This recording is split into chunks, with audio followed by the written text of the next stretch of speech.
नमस्ते बच्चों, मैं लकी आहूजा प्रस्तुत हूँ आप सभी के सामने हमारे मॉड्यूल किशोरों में जीवन कौशल और संपूर्ण स्वास्थ्य के दूसरे भाग को लेकर। तो ये जो दूसरा भाग है ये संबंधित है किशोरों में पोषण के महत्व से। तो बच्चों, आज हम बात करेंगे पोषण की कि आपकी आयु में क्या क्या पोषण आवश्यक होता है। हम जानते हैं कि भोजन में कई सारे पोषक तत्व होते हैं और ये हमारे शरीर को सही प्रकार से कार्य करने के लिए बहुत ही आवश्यक होते हैं। ये पोषक तत्व हमारे शरीर के वृद्धि और विकास, इसके रखरखाव, इसके संक्रमणों से सुरक्षा और मरम्मत में भी सहायता करते हैं। अतः सिर्फ हमारे शरीर को अच्छा बनाए रखने में ही नहीं बल्कि इसको बेहतर रूप से रोगों से लड़ने में भी ये पोषक तत्व हमारी सहायता करते हैं। अब हम बात करते हैं कि हमारे भोजन में किस किस प्रकार के पोषक तत्व हो सकते हैं। तो इसे हम समझेंगे खाद्य समूहों के द्वारा। तो पोषक तत्वों को कुछ खाद्य समूह में बांटा गया है। तो ये खाद्य समूह आप यहाँ 3 समूहों के रूप में देख पा रहे हैं। ऊर्जा प्रदान करने वाले, शरीर निर्माणकर्ता और सुरक्षात्मक। तो इन तीनों समूहों में कौन कौन से पोषक तत्व आते हैं और कौन से खाद्य पदार्थ सम्मिलित होते हैं ये हम जान लेते हैं। तो सबसे पहले बात करेंगे ऊर्जा प्रदान करने वाले खाद्य पदार्थों की, यानी हमारे शरीर को कार्य करने के लिए कौन कौन से खाद्य पदार्थ ऊर्जा प्रदान करते हैं। तो सबसे पहले हम बात करें कि जो भी अनाज होते हैं, गेहूँ, चावल, जौ, बाजरा, मक्का, रागी, ये सभी के सभी हमें ऊर्जा प्रदान करते हैं। उसके अलावा तेल, वसा और चीनी ये भी हमें ऊर्जा देते हैं। और इन सब में कौन से पोषक तत्व होते हैं? कार्बोहाइड्रेट और वसा। वास्तव में सभी अनाजों में कार्बोहाइड्रेट पाया जाता है और जो तेल, वसा, चीनी, घी आदि है उसमें वसा पाई जाती है। अब हम बात करते हैं दूसरे समूह की। दूसरा समूह है शरीर निर्माणकर्ता खाद्य पदार्थ। और आप लोगों के लिए ये बहुत खास है क्योंकि अभी आपकी आयु है जब आपके शरीर का निर्माण बहुत ही तीव्र गति से हो रहा है। तो यहाँ कौन से खाद्य पदार्थ आवश्यक हैं? तो आप देखेंगे सभी प्रकार की दालें, यहाँ फलियाँ जैसे मटर, मसूर, अरहर, मूंग आदि की दाल। उसके अलावा सभी दाने और बीज भी यहाँ इसी समूह में आते हैं। दूध के सभी पदार्थ, दूध से संबंधित जो भी पदार्थ हैं जैसे पनीर हुआ, दूध हुआ।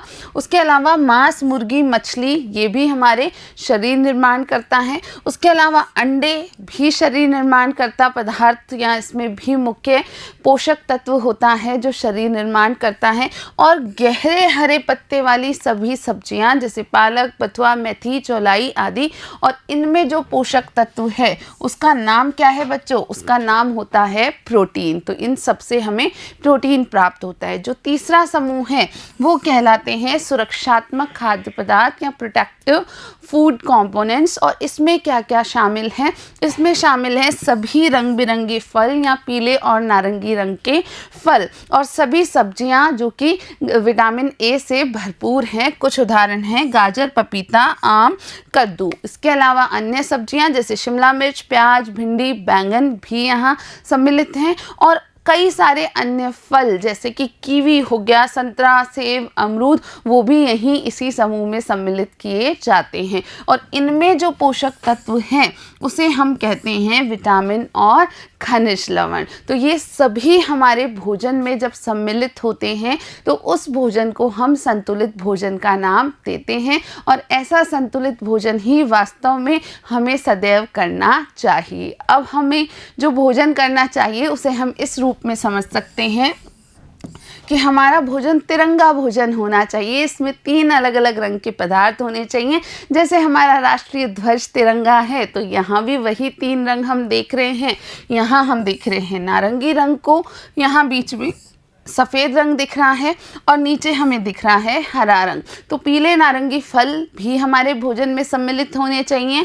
फिर आप सफ़ेद रंग की कई वस्तुएं जैसे दूध के संबंधी पदार्थ हो गए, दूध, पनीर, उसके अलावा हम देखें अंडे, उसके अलावा सफ़ेद पदार्थों में आप चावल को भी रख सकते हैं। और फिर आते हैं कई सारे हरे रंग की चीज़ें। और हरे रंग की चीज़ों में आपकी हरे पत्तीदार सब्जियां और अन्य सभी सब्जियां जो हरे रंग की हैं उनको आप सम्मिलित सम्मिलित कर सकते हैं। तो वास्तव में हमारे भोजन में कोई एक ही रंग नहीं होना चाहिए, हमारा भोजन होना चाहिए तिरंगा भोजन। अब बच्चों हम बात करते हैं खाद्य पिरामिड की। खाद्य पिरामिड से आपको ये समझना है कि हमारे भोजन में सभी चीज़ों की मात्रा वह भी आवश्यक है। ये मात्रा समान नहीं होनी चाहिए। हम जानते हैं कि कुछ चीज़ों की मात्रा अधिक होनी चाहिए और कुछ चीज़ों की मात्रा उसकी तुलना में कम होनी चाहिए। यहाँ आप इस पिरामिड को देख रहे हैं, यहाँ हम सबसे ऊपर या सीमित मात्रा में जिसे देख रहे हैं वो है वसा संबंधी पदार्थ। अभी हमने देखा कि वसा संबंधी पदार्थ कौन कौन से थे।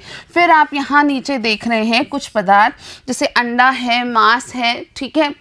इसके अलावा कुछ चीज़ें जो प्रतिदिन 1 से 2 बार सर्विंग की जा सकती हैं।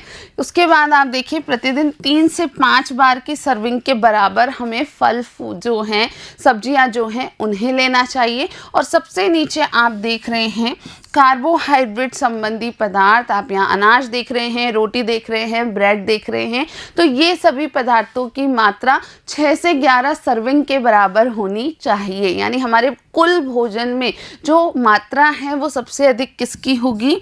इन पदार्थों की होगी। और सबसे कम किनकी होगी? वसा वाले पदार्थों की होगी।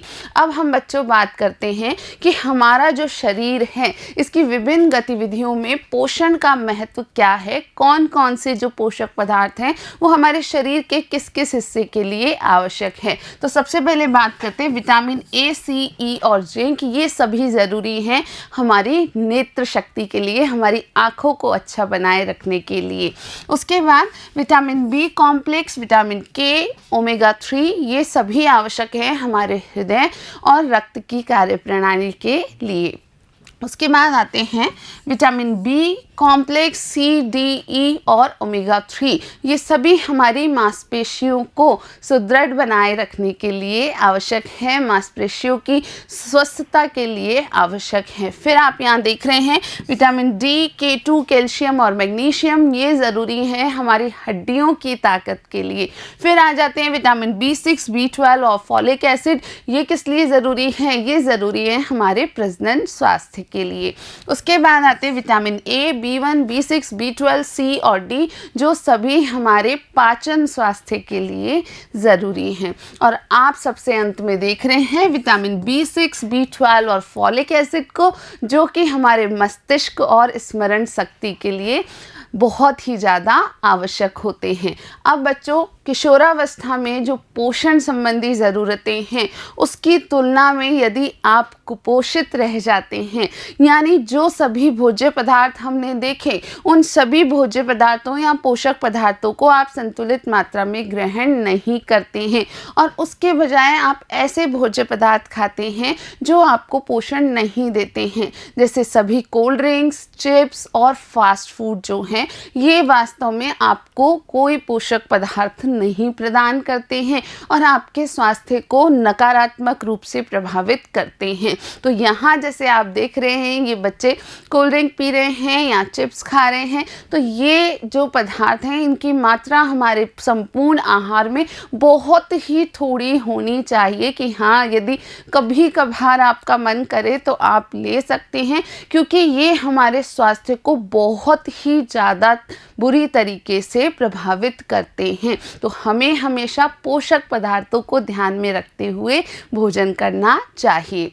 अब बच्चों यहाँ हम देख रहे हैं कि किशोरावस्था के दौरान यदि कोई बच्चा जो है वो अपर्याप्त आहार लेता है या गलत खान पान करता है, जैसा हमने देखा ना कुपोषित रह जाता है, पोषक पदार्थ नहीं लेता है अपने भोजन में, तो क्या समस्याएं आ सकती हैं। तो उसका बच्चे का वृद्धि और विकास जो है वो सही नहीं रह पाता है, उसका वृद्धि और विकास आयु अनुसार नहीं हो पाता है। इसी प्रकार उसकी जो बौद्धिक क्षमता है उसमें भी कमी रह सकती है और उसका विद्यालय में जो प्रदर्शन है वो भी कमज़ोर हो सकता है। तीसरी बात आप देखेंगे कि आहार में या पोषण में कमी के कारण यौन परिपक्वता में भी देरी हो सकती है, यानी जो लैंगिक परिवर्तन जिस आयु में हो जाने चाहिए वो तब नहीं हो पाते हैं। उसके अलावा शरीर में अपर्याप्त जो पोषक तत्व हैं, विशेष रूप से आयरन की कमी का खतरा हो जाता है, और आयरन हमारे रक्त का एक महत्वपूर्ण हिस्सा है, और अगर इस आयरन की कमी होती है तो एनीमिया उत्पन्न हो सकता है। अब बच्चों, हम देखते हैं कि कुपोषण के परिणाम वास्तव में किस किस रूप में नज़र आते हैं। ये विभिन्न रूपों में नज़र आते हैं, जैसे संज्ञानात्मक क्षमता कमज़ोर हो जाती है, यानी जो आपकी स्मृति है, जो आपकी सीखने की क्षमता है, जो आपकी सोचने समझने की क्षमता है, वो उतनी अच्छी नहीं रह पाती है। उसके अलावा जो रोग प्रतिरोधक क्षमता है वो भी कमज़ोर रह सकती है।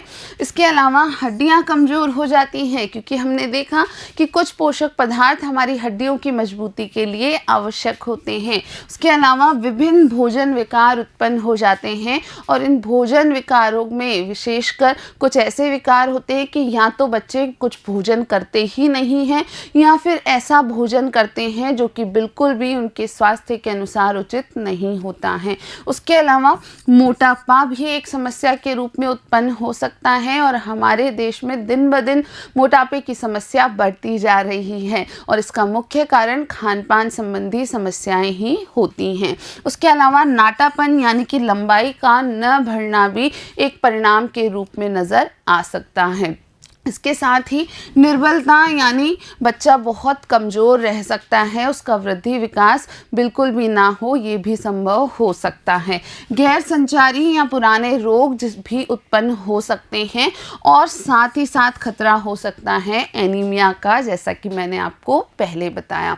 अब बच्चों, किशोरावस्था के दौरान यदि आपको स्वस्थ भोजन करना है तो आपकी जीवन शैली में क्या क्या होना चाहिए, इसके लिए कुछ सुझाव आपके समक्ष हम प्रस्तुत कर रहे हैं। तो यहाँ हम दो तरीके से बात आपको समझा रहे हैं कि आपको क्या करना चाहिए और क्या नहीं करना चाहिए। वास्तव में आपकी जीवन शैली में कुछ चीज़ें शामिल होनी चाहिए और कुछ को हमें अवॉइड करना चाहिए, यानी हमें कुछ चीज़ें नहीं करनी चाहिए। तो दोनों की बात कर लेते हैं। तो सबसे पहले आपको दिन में कम से कम 3 से 4 बार कुछ ना कुछ भोजन करना चाहिए, जिनमें 3 मुख्य भोजन होने चाहिए और 1-2 आपको कोई पौष्टिक स्नैक्स को लेना चाहिए, ठीक है। उसके बाद अपने दैनिक आहार में आपको उच्च प्रोटीन वाले जो भोज्य पदार्थ हैं, जैसे कि फलियां हैं, दूध या दूध से बने उत्पाद हैं, मांस और अंडे आदि शामिल करने चाहिए। इसके बाद मौसम के अनुसार हमें फल खाना चाहिए और साथ ही साथ हरी पत्तेदार सब्जियों को भरपूर मात्रा में लेना चाहिए। इसके बाद प्रतिदिन कम से कम 6 से 8 गिलास पानी पिएं और बहुत सारे तरल पदार्थ, जैसे आप नींबू का रस ले सकते हैं, फलों का रस ले सकते हैं, छाछ ले सकते हैं। ये सब आपके शरीर को हाइड्रेटेड रखते हैं और कई सारी बीमारियों से आप अपने आप बच जाते हैं। इसके बाद भोजन के वक्त पौष्टिक अनाज, फल, सब्जियां, वसा रहित मीट, चिकन या मछली, इन सब का सेवन आप कर सकते हैं। इसके साथ ही हम ये देखेंगे कि क्या नहीं करना चाहिए। तो बच्चों, भोजन विशेषकर नाश्ते को छोड़ने की आदत आपकी नहीं होनी चाहिए।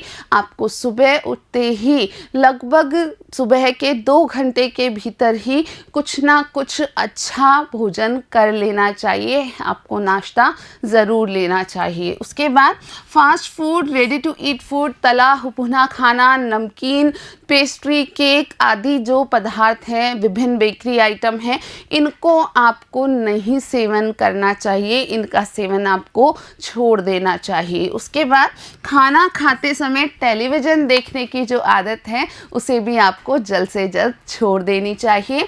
इसके अलावा हमें और क्या करना चाहिए, आप कुछ स्वस्थ स्नैक्स के बारे में जान सकते हैं, जैसे मूंगफली है, भुने चने हैं, मुरमुरे हैं, मखाने हैं, चिवड़ा, किशमिश आदि एक बहुत अच्छे स्नैक्स के रूप में उपयोग आ सकते हैं। इसके बाद हमारे शरीर में विटामिन डी की स्थिति को अच्छा बनाए रखने के लिए, ये विटामिन डी वास्तव में हमारी हड्डियों के लिए आवश्यक होता है, हमने देखा था। तो इसे अच्छा बनाए रखने के लिए हमें सूर्य के प्रकाश में जाना चाहिए, क्योंकि जब हम पर धूप पड़ती है, सूर्य का प्रकाश पड़ता है, तो कैल्शियम जो हमारे भोजन में हम प्राप्त कर रहे हैं वो सही से अवशोषित हो पाता है और इस कार्य को विटामिन डी ही कर पाता है। उसके अलावा सप्ताह में कम से कम 5 दिन 30 मिनट के लिए मध्यम से तीव्र प्रकार का व्यायाम हमें करना चाहिए।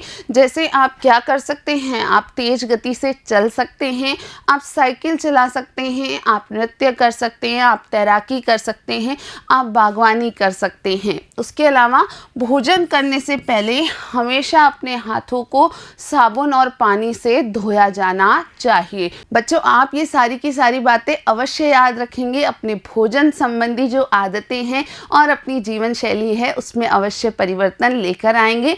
इसी आशा के साथ मैं आज की वीडियो को यहीं समाप्त करती हूँ। मिलेंगे अगले वीडियो में, जहां हम हमारे मॉड्यूल के तीसरे भाग की चर्चा करेंगे। तब तक के लिए आप सभी का धन्यवाद।